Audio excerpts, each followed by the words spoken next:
Professora de História da Rede Municipal de Ensino da cidade de São Paulo, mãe e ativista da Frente Povo Sem Medo e do movimento feminista. Ela tem uma atuação política combativa. Exatamente. Eleita em 2020 com 46.242 votos, sétima candidatura mais votada da cidade, ela defende o feminismo popular, o aumento da representatividade do parlamento e a democracia do acesso ao poder institucional. O SampaCast de hoje recebe a vereadora Silvia, da bancada feminista. Eu tinha 15 anos e pedi pro meu pai para eu poder vir no comício, que eu queria muito ver o Lula. Eu já gostava, né, naquela época.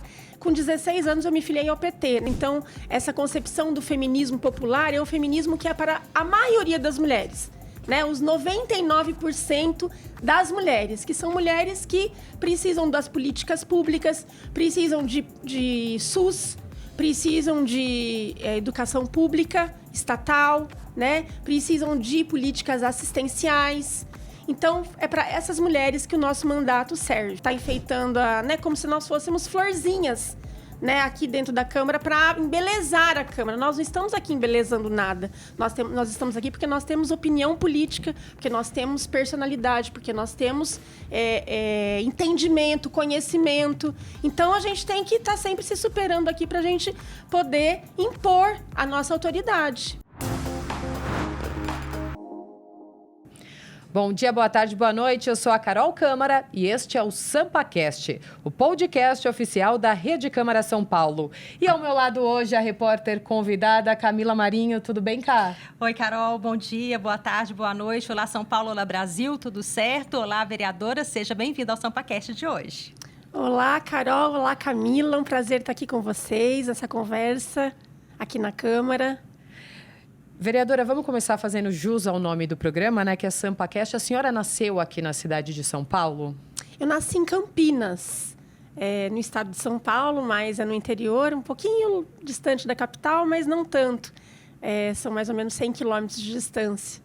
E quando que a senhora veio para São Paulo? Cheguei em São Paulo em 2014. Recente até. Recente, sim. Foi. E o magistério? Eu sei que a gente sabe que você é professora de História. Quando que o magistério, a história, a sala de aula entrou na sua vida? Como que foi encontrar essa profissão? Eu tive contato com a pedagogia libertadora de Paulo Freire quando eu li o livro. Com 16 anos, eu li o livro Pedagogia do Oprimido. E, desde então, eu queria ser educadora, né? Fiz alguns cursos para ser educadora popular. Então, eu sou educadora popular pelo método de alfabetização do Paulo Freire, e quando fui fazer faculdade, escolhi a faculdade de História, na Unicamp, que eu sou de Campinas, e no primeiro ano de faculdade eu já comecei a lecionar. Naquele momento, faltavam muitos professores, então eu já comecei a lecionar História na escola pública estadual, em 1989. Faz tempo já que eu estou na sala de aula. E quando você veio para São Paulo em 2014, veio para lecionar ou foi por algum outro motivo? Eu vim para São Paulo porque eu sempre gostei de São Paulo. Eu sou muito apaixonada por São Paulo. Eu sempre vinha a São Paulo e sempre que vinha para cá, gostava muito da cidade, achava tudo muito agitado e cheio de coisas. Eu que sou uma ativista política, aqui é uma cidade que tem muito ativismo político, muitas manifestações, muitos comícios na Praça da Sé, que eu vinha desde quando eu era adolescente. Então, sempre quis vir morar em São Paulo, né? Então, queria prestar o concurso para ser professora aqui na cidade de São Paulo. Então, vim para São Paulo em 2014 e, em 2017, eu entrei na rede municipal para dar aula de história aqui na cidade. Falando em comícios, essa parte política que você já, nessas indas e vindas, o que veio primeiro? A sua militância política, a tua escolha partidária veio de Campinas ou aconteceu aqui em São Paulo? Em Campinas. Eu comecei a minha atuação política com 13 anos, dentro da Igreja Católica, naquela época, já ainda na luta contra a ditadura, né? Um restinho ainda que tinha de ditadura militar. Eu comecei a participar dos grupos de jovens, dos grupos da Pastoral da Juventude, depois da Pastoral da Juventude Estudantil. Aí nós formamos grêmios, né? Eu formei o primeiro grêmio livre na minha escola de ensino médio, né? Na época que eu chamava colegial. E comecei a participar dos congressos e tudo. E já fui me desenvolvendo enquanto uma ativista. Você lembra da sua primeira vez aqui? No ativismo mesmo? Aqui em São Paulo? Como que foi na Praça da Sé. Eu tinha 15 anos e pedi pro meu pai para eu poder vir no comício, que eu queria muito ver o Lula. Eu já gostava, né, naquela época. Com 16 anos, eu me filiei ao PT, né? Então, com 15 anos, eu vinha para São Paulo a primeira vez.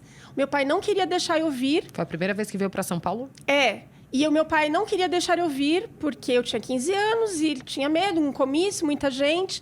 E aí, ele pediu que uma tia minha viesse comigo. E aí, essa tia veio me acompanhar e eu cheguei na Praça da Sé, vi aquela multidão. E falei, nossa, que fantástico. Eu já, né, gostava e aí eu sempre gostei até hoje. E essa veia política vem da família? Não, assim, não veio de mim mesma. Eu não tem nenhuma inspiração? Não, meu pai sempre assim, foi de muita conversa, debater muitos temas, mas ele não era político e nem na minha família tinha nenhum político. Mas era uma geração de professores? Você veio dessa base de professores ou foi o... Não, meu pai, ele só tinha o primário. Olha. Meu pai era pedreiro, né? Agora ele não está mais, ele já é aposentado. Mas meu pai era pedreiro e a minha avó que me criou era cozinheira. Então, minha avó era analfabeta e meu pai só tinha o primário. Então, eu fui a primeira pessoa da família a cursar uma universidade. Mas foi a escola do Paulo Freire que te trouxe essa veia política, Silvia? O que você acha? De onde veio esse despertar? Eu acho que foi do Paulo Freire, mas também, naquela época, eu comecei a militar na igreja, na teologia da libertação. Então, a teologia da libertação, não sei se vocês conhecem um pouco, mas ela é a união do marxismo com o evangelho, né?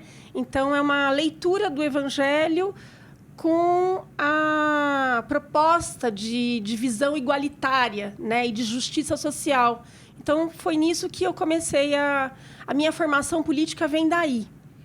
Você falou que veio para cá com 15 anos num comício, depois se filiou ao PT. Quando que você decidiu realmente, né, falar, agora eu quero partir para a política, eu quero seguir por esse caminho, tentar ajudar a população?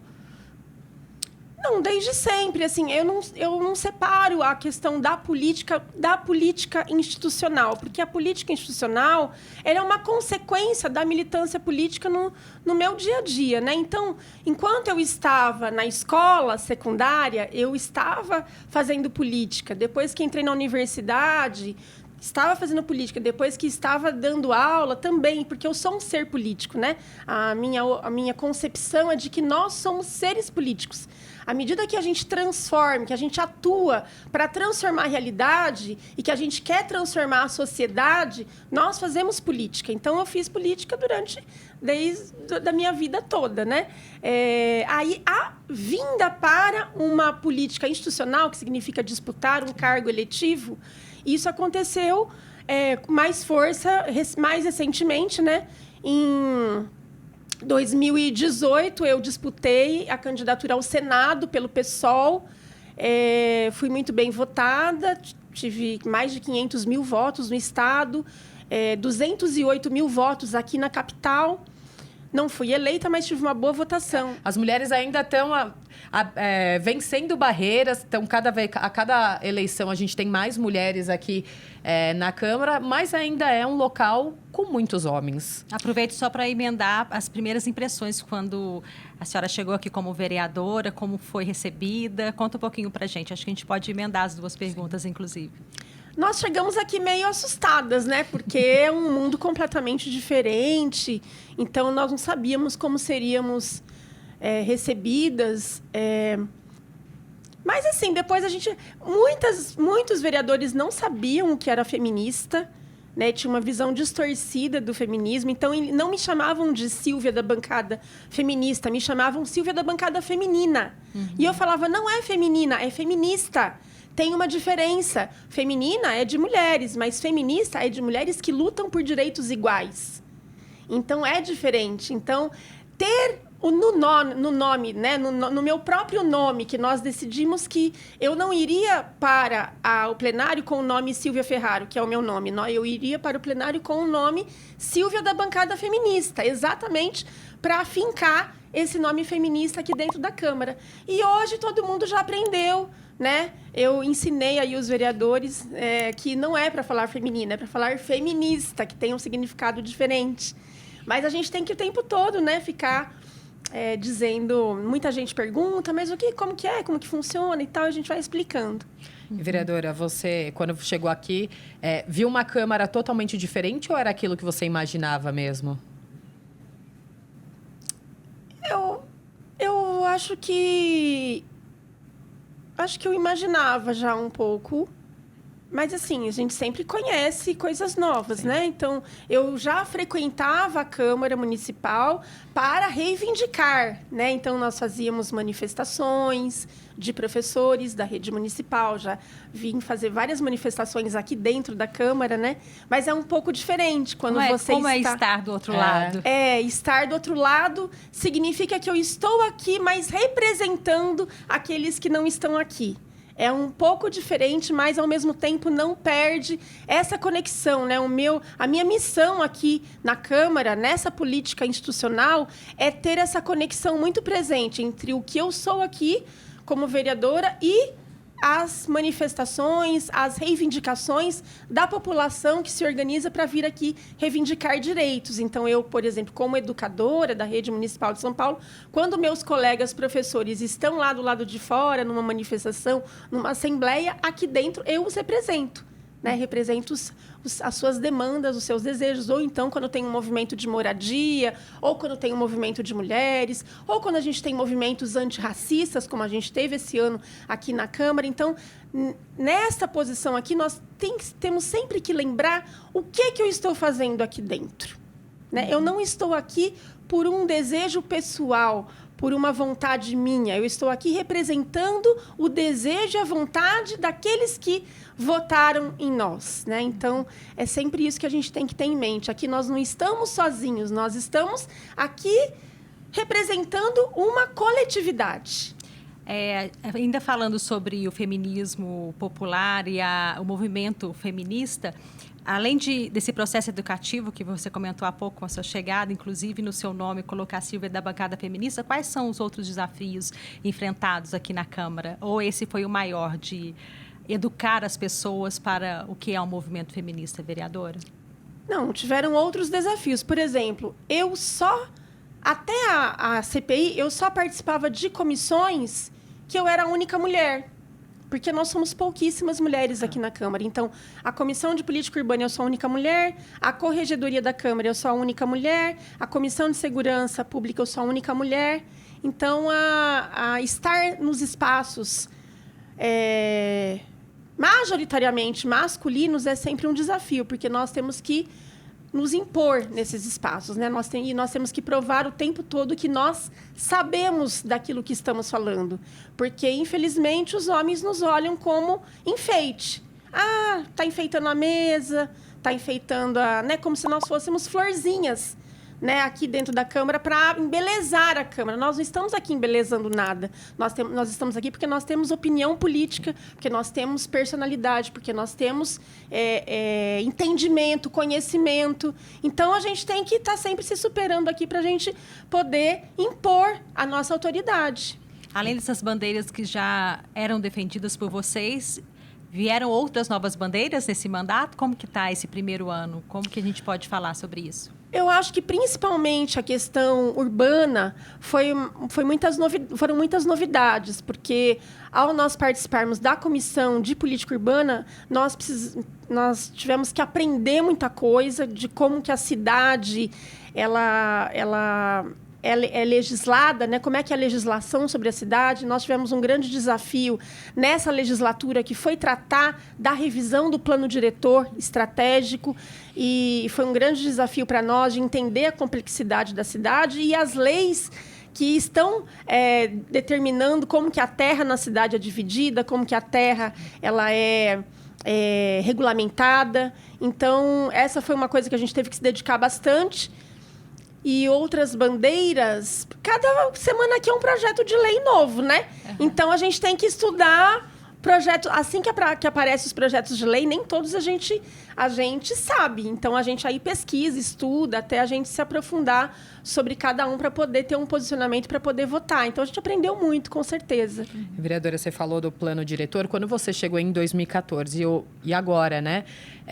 Você viu muita diferença na cidade? Quais os desafios que você viu nesse período, né? Que você queria mudar na cidade e que ainda precisa ser modificado? Então, eu acho que a cidade, ela cresce muito.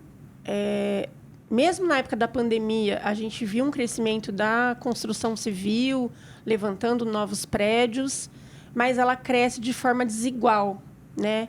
Então, a questão da desigualdade social, eu acho que é o grande desafio de São Paulo, porque o crescimento econômico e o próprio crescimento urbano, ele não significa a superação desse déficit habitacional, por exemplo, de 400 mil pessoas sem casa, ou o aumento exponencial da população em situação de rua, que hoje bate nos 53 mil pessoas. Então, São Paulo cresce, a economia é a economia mais rica do país, porém isso não significa uma distribuição dessa riqueza, principalmente para as pessoas mais vulneráveis, para as pessoas que foram empobrecidas por um sistema econômico injusto. Essa série de audiências públicas nas tramitações, tanto do PDE como da lei, na revisão da lei de zoneamento, você deve ter tido contato com muita gente, trazendo bagagens novas até também, né, vereadora? Como que foi esse processo de escuta da população? Como na verdade, né? Eu acredito que para o vereador seja importantíssimo ouvir a população na realidade em que se encontra. Sim, foi muito importante. Nós não ouvimos tantas pessoas quanto gostaríamos de ouvir, porque a gente acha que deveríamos ter tido mais audiências, inclusive mais audiências nos bairros, né? A gente foi para vários bairros, mas ainda não conseguimos ir em todos os bairros. Principalmente nas franjas da cidade, né? E a gente teve contato com vários movimentos de bairros que eu mesma não conhecia, então passei a conhecer. Gente que se organiza, que tem grupos, né, que se organiza para vir aqui na Câmara trazer sua pauta, trazer sua reivindicação. O que tem primado é a pauta, tanto da moradia quanto a pauta da preservação ambiental, né? E uma preocupação muito grande com esse crescimento desordenado da cidade, um crescimento que acaba proliferando muitos prédios de gabarito alto, mas que não cuida para que essa paisagem urbana ela tenha uma preservação histórica da memória cultural e também do meio ambiente. Então, essa é uma preocupação muito grande hoje do paulistano, como ter uma cidade mais com qualidade de vida, né? Eu acho que é uma preocupação que existe de uma parcela da população. Uma outra parcela se preocupa com a sobrevivência, né? Uma outra parcela está lutando para sobreviver, está lutando talvez para ter sua primeira moradia, que ainda não tem a moradia, não tem a casa própria, está lutando para ter a casa própria. E tem uma outra parcela que já tem a sua moradia e está lutando para ter qualidade de vida. Então, a gente tem essas duas coisas aí, que eu poderia dizer que você tem, de um lado, uma questão social, né? E, de outro lado, a questão ambiental. E a questão social e ambiental, elas têm que caminhar juntas na cidade. Vereadora, você falou da questão da moradia. Qual que você acha que é a saída, né, para esse problema habitacional da cidade de São Paulo? Que a gente sempre fala aqui, as pessoas moram muito na periferia, geralmente em locais que não têm uma infraestrutura, muito longe do trabalho. É muito difícil, não tem qualidade de vida e não tem sequer uma moradia digna. Então, nós achamos que nós deveríamos estar demarcando as EIs, que são zonas de interesse social mais próximas ao centro. Nós deveríamos ter mais zonas como essas, que são voltadas para a construção de habitação de interesse social, exatamente nos lugares onde são chamados lugares nobres, lugares perto de estações de metrô, lugares perto de corredor de ônibus. Para quê? Para que esse terreno fosse destinado para a construção de HIS 1, de HIS 2, que são as faixas de renda de 1 até 6 salários mínimos, né? HIS 1 de 0 a 3 e HIS 2 de 3 a 6 salários mínimos, porque a gente acha que o déficit habitacional hoje é dessa população. Essa população que precisa ter acesso a essa moradia e que, se ela não tiver acesso nos lugares mais centrais, ela vai acabar sendo mais empurrada ainda para lugares periféricos, né? A periferia da periferia. A gente tem a periferia e a gente tem a periferia da periferia. Porque se a gente vai andando por São Paulo, a gente vai vendo a paisagem mudando, né? A gente vai vendo que a paisagem, lá nos extremos, ela já não tem asfalto, não tem saneamento, é moradia perto de córrego, né? É uma série de falta de equipamentos públicos. Então, hoje a gente tem uma cidade que tem várias desigualdades. Tem a desigualdade de quem mora no centro para quem mora no centro expandido, tem a desigualdade do centro expandido para quem mora na periferia e tem a desigualdade de quem mora da periferia para quem mora na periferia da periferia. Então, a gente tem aí uma cidade em que os serviços públicos e o acesso a várias coisas é muito desigual. Então, uma forma de combater essa desigualdade seria aproximar as pessoas que precisam, inclusive, trabalhar no centro da cidade exatamente para morarem no centro da cidade. Isso se faria marcando os ex próximas ao centro, é a discussão que nós vamos ter agora no zoneamento, né? Marcando que, no caso, né, já foi, né? Marcando no zoneamento. E é a discussão da gente ter nessas áreas subsídio público para a construção de moradias de interesse social. Vereadora, a gente ainda tem muito assunto aqui para falar, né, Ká? Tem muito. Temos muito assunto, mas a gente tem que fazer um rápido intervalo, então fica aí que o SampaCast volta já.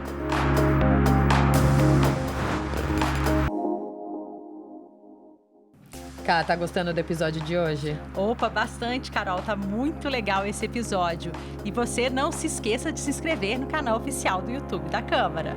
Isso aí, aponte o seu celular para o QR Code aqui na tela e inscreva-se já. Te espero lá. Até mais. Tchau.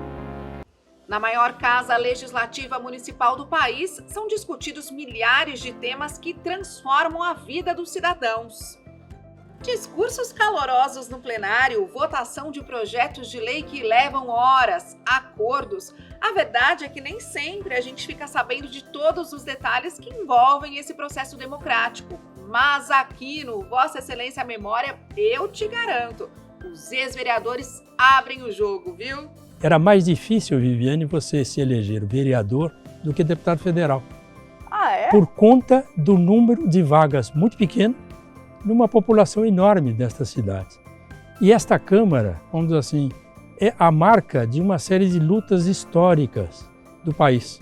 A vida do legislativo tem tudo isso, né? Quer dizer, isso que você falou no início, de limpar a sujeira, mas tem às vezes gente que inventa a sujeira, né? Ser vereador é uma coisa que sempre chama, assim, é zeladoria, sabe assim?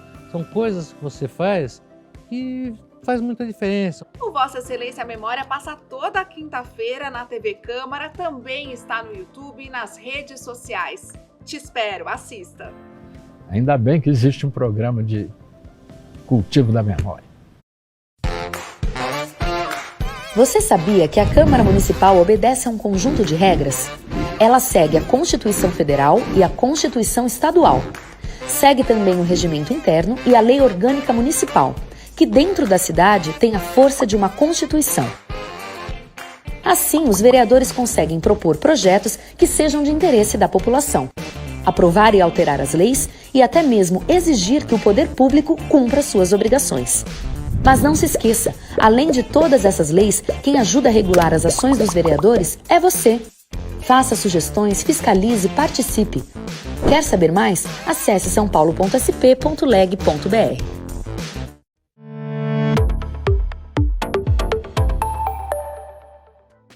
Conheça o Em Tramitação, o programa que te apresenta as propostas que são discutidas na Câmara Municipal de São Paulo e te explica como falar com os vereadores da cidade. É toda segunda-feira, às 9h20 da manhã. Se inscreva no nosso canal no YouTube para não perder nenhum conteúdo.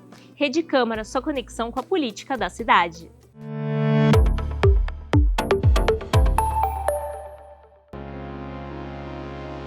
CPI das Mulheres foi uma proposta nossa, nós fizemos uma grande mobilização aqui, tivemos um abaixo-assinado com mais de 200 entidades feministas assinando esse abaixo-assinado, propondo a CPI contra a violência e contra o assédio sexual às mulheres, e nós conseguimos aí aprovar o início dessa CPI. Nós tivemos uma conquista recente, que é a questão da zona de proteção ambiental próximo à terra indígena Jaraguá, né, que é muito importante nesse momento de emergência climática, que a gente tenha zonas de proteção ambiental. Por uma cidade tão grande como São Paulo, nós deveríamos ter muito mais equipamentos públicos destinados a isso. Isso foi uma conclusão do próprio relatório do Tribunal de Contas do município, em que nós, da CPI, fomos chamadas ao TCM para receber esse relatório, uma coisa que também foi bem importante. Voltamos ao SampaCast. Hoje estamos recebendo a vereadora Silvia, da bancada feminista. Vereadora, a gente terminou o último bloco falando um pouco dos desafios da habitação aqui na cidade de São Paulo. Agora, voltando um pouquinho para os seus projetos aqui na Câmara, quais são os principais projetos que você já apresentou, que foram aprovados ou viraram leis e que continuam em tramitação, que você gostaria de destacar? Nós aprovamos e já virou lei um projeto muito importante, que foi que as mulheres vítimas de violência não precisem apresentar nem o boletim de ocorrência e nem a medida protetiva para dar entrada no pedido de auxílio aluguel. Então, esse foi um projeto que a gente apresentou logo no nosso primeiro ano de mandato. Ele virou lei, foi sancionado. A gente aprovou semana passada um projeto muito importante também, que é a colocação de placas em hospitais da rede pública ou da rede conveniada do SUS, para informar as parturientes e gestantes de que elas têm direito ao acompanhante, né? Que é um direito que tem, mas que muitas vezes ela não sabe. E alguns outros projetos em tramitação que nós temos sobre os poderes públicos, no caso a Prefeitura e a Câmara, não terem nenhum tipo de contrato com empresas que já tiveram ou que têm o uso de mão de obra em trabalho análogo à escravidão. Também é um projeto que está tramitando.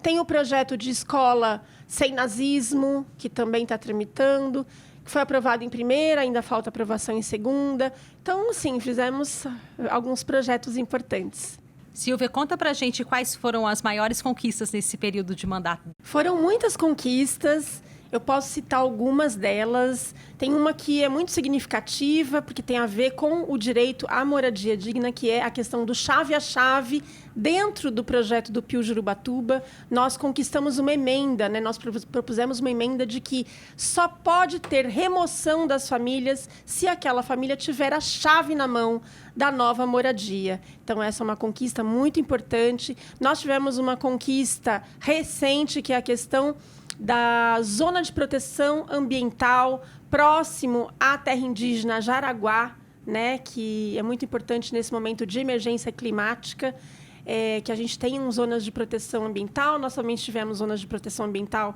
aqui, propostas por nós, aqui no Bexiga, que é um território histórico e cultural da memória negra aqui da cidade de São Paulo. No plano diretor, nós conseguimos que esse território também fosse preservado e conquistamos vários projetos de lei, né? Um deles é um projeto que já virou lei, que é a questão das mulheres vítimas de violência poderem ter acesso ao auxílio aluguel sem precisar do boletim de ocorrência e da medida protetiva. E tivemos também, recentemente, a aprovação do projeto de que prevê placas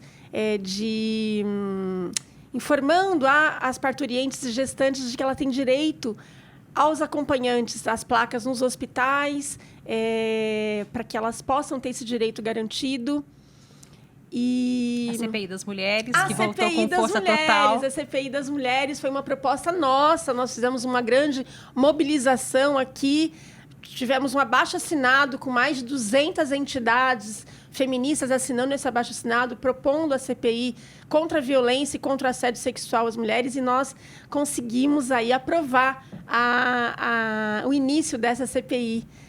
Então, foram muitas conquistas, a gente espera, né, conseguir muito mais. Né? Quando foi aprovada a CPI, inclusive, né, Carol, eu acho que vocês nem imaginavam que ia ganhar tanta proporção, como os casos em universidades e outros casos que nem eram tão relatados, né? Você podia falar um pouquinho para a gente, inclusive, desses relatos que você recebeu enquanto vereadora no seu mandato para levar até a CPI? Sim, assim que a gente instalou a CPI, foi concomitante aquele escândalo que foi das universidades que faziam trotes machistas, né? Trotes, entre aspas, aí, machistas, misóginos, de violência contra a mulher, principalmente a questão das meninas serem expostas a verem os meninos andando pelado nos jogos universitários. Então, isso é um crime, né? Então, nós chamamos aqui, através de um requerimento nosso, nós chamamos a Unisa, chamamos a Universidade de São Camilo, a Universidade de Santa Casa, chamamos as universidades envolvidas nesses jogos universitários para explicar, né, principalmente as atléticas, né? Então, as atléticas vieram dar o depoimento de como tinha sido aquele processo e o que elas estavam fazendo, na verdade, para poder tanto punir os agressores quanto para mudar essa cultura misógina e violenta contra as mulheres que existem, infelizmente, em algumas universidades. E que parecia que era normal, né? Que acontecia sempre, era uma coisa natural, o que é um absurdo. Sim, isso, e uma coisa que não pode ser de forma alguma naturalizada, né? Então, isso não é brincadeira, isso é um crime, né? Uma violência contra as mulheres. E falando ainda da CPI, vereadora, chegam muitos relatos, eu acredito, para a CPI de diversos casos. E eu acho que a importância de uma CPI dentro de uma casa legislativa é que muita gente não sabe, mas a CPI não só investiga. Da CPI podem sair muitas políticas públicas depois de todo o trabalho da CPI que vão ajudar essas mulheres, né? Porque a gente ainda tem mulher que não tem coragem de denunciar, mulher que é violentada, abusada há anos e não tem coragem. Acho que ajuda também essas mulheres a tomarem a coragem, olharem e falarem, estão discutindo isso na Câmara Municipal, tem leis que estão do meu lado, eu preciso sair disso. Sim, com certeza. Eu acho que o fato de ter a instalação dessa CPI de combate à violência e ao assédio sexual, ela é uma força, né, para que as mulheres elas vão ver, olha, estão chamando os agressores para dar depoimento. Esses agressores, inclusive, se eles se recusam a vir, eles têm que vir obrigatoriamente. São intimados, né? São intimados, né? Então, isso eu acho que impõe uma visão de que, não, tá sendo feito alguma coisa. Nós também, na CPI, recebemos o relatório do Tribunal de Contas do município, que é um relatório muito importante sobre falhas que a própria administração pública tem tido na gestão de políticas públicas para coibir e prevenir a violência doméstica e a violência sexual contra mulheres. Porque, por uma cidade tão grande como São Paulo, nós deveríamos ter muito mais equipamentos públicos destinados a isso. Isso foi uma conclusão do próprio relatório do Tribunal de Contas do município, em que nós, da CPI, fomos chamadas ao TCM para receber esse relatório, uma coisa que também foi bem importante. Esses apontamentos vão ajudar, inclusive, a novas políticas públicas, né, vereadora? A criação de novos projetos de lei, como o seu projeto que você estava comentando há pouco. Podia falar até um pouquinho mais sobre esses projetos voltados às mulheres. Sim, então, nós temos projetos contra a violência obstétrica, né, que é uma reclamação que a gente tem muito no nosso gabinete. Mulheres que são maltratadas dentro de hospitais, né? Acho que a gente viu, inclusive, um boom desses casos aparecendo na mídia, né? A gente viu casos terríveis, como o caso de uma mulher, na hora do parto, ser estuprada por um anestesista. A gente vê muitos casos de mulheres que são violentadas por médicos ginecologistas. Então, assim, o que está acontecendo na área da saúde em relação às mulheres, né? E um dos momentos mais bonitos, né, da vida da mulher, que é dar luz ao seu filho. Seja numa consulta, seja num parto, a mulher ela não pode ir procurar um serviço de saúde e ser violentada. Então, assim, nós temos vários projetos de lei em relação a essa questão, a questão que tem a ver com a gestação, que tem a ver com a questão da maternidade, que tem a ver com a questão da violência obstétrica. Nós temos um projeto muito interessante, que é um projeto para que no ônibus tenha um espaço para a mãe que vai com o seu carrinho de bebê. Porque hoje a mãe ela não tem um espaço dentro do ônibus para o carrinho de bebê. Né? Tem um espaço do cadeirante, mas precisaria também ter um espaço para o carrinho de bebê, porque a mãe facilita a vida da mãe andar com o carrinho de bebê dentro do ônibus. Então, a gente tem um projeto de lei desse. Então, assim, nós temos uma lista de projetos de lei que visam aí aprimorar e garantir mais direitos às mulheres. A gente falou bastante dos direitos das mulheres, agora vamos falar um pouco da sua vida como mulher, né? Como que é conciliar o mandato de vereadora com a maternidade? A gente sabe que aqui o trabalho é muito intenso. Dá tempo de ficar com os filhos? A minha filha já tem 28 anos, então, assim, aquela parte de tentar conciliar, de conseguir, né, conciliar a minha vida de trabalhadora, professora e ativista e com criança pequena, já ficou um pouco para trás, mas eu me lembro que foi difícil, né, óbvio, mas, assim, eu carregava minha filha para tudo quanto é lugar. Então, a minha filha sempre foi comigo para passeata, reunião, manifestação, greve. A minha filha ia comigo para tudo. E hoje ela também é uma militante do movimento estudantil e feminista também, da qual eu tenho muito orgulho. É uma jornada dupla, né, para muitas mães. A Carol é mãe, por exemplo, que trabalha e tem o filho, escola, tudo deve ser puxado, né, vereadora? Imagino para as mulheres que são mais periféricas, sem condições, não tem onde deixar o filho, ser mãe, né? solo, por exemplo, é muito mais difícil. Eu tive a sorte de quando ela era pequena, eu tinha... O pai dela era muito presente, praticamente dividia tudo comigo, né? Então, tive essa sorte. Mas tem outras mulheres que são mães solo, então é muito mais difícil essa sobrecarga, né? De ter que lidar de forma sozinha, né? Então, por isso que a gente tem que ter políticas públicas que pensem nas mães solo, né? Tanto do ponto de vista de trabalho, de jornada de trabalho, quanto do ponto de vista de moradia, de ponto de vista de acesso às políticas públicas, como educação, como saúde.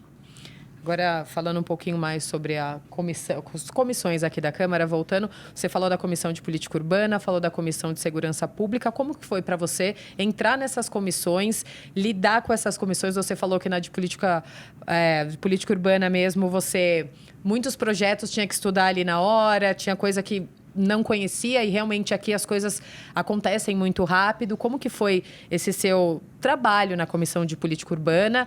Passou por um PDE, passou por um zoneamento. Quais outros assuntos que foram discutidos e que te marcaram aqui? Então, nós, além do PDE, que deu muito trabalho, né? Agora, o zoneamento, teve os vários PIOs, né? E operações urbanas. Então, cada projeto que chega na nossa comissão é um trabalho muito grande, porque os arquitetos urbanistas são especialistas, né? Nós, vereadores, a minha formação é de história, então a parte toda da memória, da preservação da memória e da cultura, eu entendo bem, mas a parte toda do urbanismo eu tive que estudar, pesquisar para poder ter um posicionamento seguro, né? Hoje eu estou praticamente uma arquiteta urbanista, depois de passar por um PDE e zoneamento, tantos fios, né? É intenso. Ainda teve a Frente Parlamentar em defesa dos blocos de rua do Carnaval também, né, vereadora? Que a gente não falou, nós presidimos, o nosso mandato preside 3 frentes parlamentares. Tem a Frente Parlamentar em defesa do Carnaval de Rua, tem a Frente Parlamentar em defesa das escolas contra a violência e discursos de ódio, e tem a Frente Parlamentar Ambientalista. Então, nós presidimos essas 3 frentes parlamentares.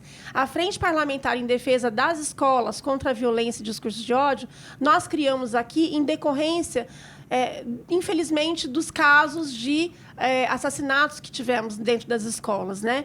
E como uma análise que nós fazemos que isso tem a ver com a proliferação de discursos de ódio. Então, nós criamos essa frente, nós já fizemos 2 reuniões muito importantes, teve o lançamento da frente, e a última reunião foi para discutir a educação antirracista, né? Nós fizemos no mês de novembro, que também foi muito importante, com várias contribuições de profissionais da educação que estão no chão da escola e que desenvolvem uma educação antirracista. Vereadora, infelizmente a gente está caminhando para o final do programa, só que agora chegou o momento do nosso ping-pong com perguntas e respostas rápidas. Está preparada? Essa é a parte mais difícil, mas eu estou preparada. Acho que é mais fácil. Qual que é o seu lugar preferido na cidade de São Paulo? Eu vou falar 2. Pode falar 2? Pode. Tá. O Parque Ibirapuera, porque eu gosto de ir para lá para ver principalmente as famílias reunidas fazendo piquenique. Eu acho lindo família reunida com a toalha e esticada e as crianças brincando. Eu acho que os parques em São Paulo, eles cumprem um papel fundamental, né? Então, o Parque Ibirapuera, que é o mais próximo, né? Mas tem outros parques também em São Paulo. E o MASP. O MASP é um lugar onde os protestos e as manifestações sempre se partem de lá, né? Então, eu acho que é um lugar muito simbólico, né? Que é a Avenida Paulista e o MASP, que é onde a gente normalmente faz as nossas manifestações aqui em São Paulo. Se São Paulo fosse uma palavra, qual seria? Diversidade. E se a política fosse uma palavra? Se a política fosse uma palavra... Diálogo. Qual é o seu maior sonho para o futuro de São Paulo? Uma cidade que não tenha mais nenhuma pessoa sem casa, que ninguém passe fome, uma cidade justa e igualitária. E se você pudesse voltar no tempo e conversar com a Silvia pequenininha, qual seria o conselho que você daria para ela? Faça tudo igual você fez. Não faça nada diferente, porque deu tudo certo. Vamos para dicas culturais. Um filme, um livro, alguma sugestão de uma programação cultural para quem está nos assistindo? Quero fazer uma reclamação. A vereadora tem tido pouco tempo de ir ao cinema e ler livros e com tantos projetos de lei para analisar, eu não estou tendo muito mais tempo para fazer isso, mas vamos lá. Já deu uma dica antes. Falou do MASP. Eu ia comentar isso também. O MASP Sim, é uma boa dica. A Pinacoteca também, né? Mas vamos lá. Vamos lá, é ótimo. Vamos lá. Tem o portal da Câmara Municipal de São Paulo também, que as pessoas literalmente aprendem tudo que a senhora está aprendendo nos projetos de lei em tramitação do Legislativo Paulistano. Sim. A gente deixa a nossa propaganda institucional aqui também, né, vereadora? E aí, vocês querem que eu fale o quê? Um filme, uma música? O que você quiser. Alguma dica cultural. Dica cultural? Tá, Pinacoteca. Pinacoteca é uma super dica cultural. Museu da Língua Portuguesa. Que mais aqui em São Paulo?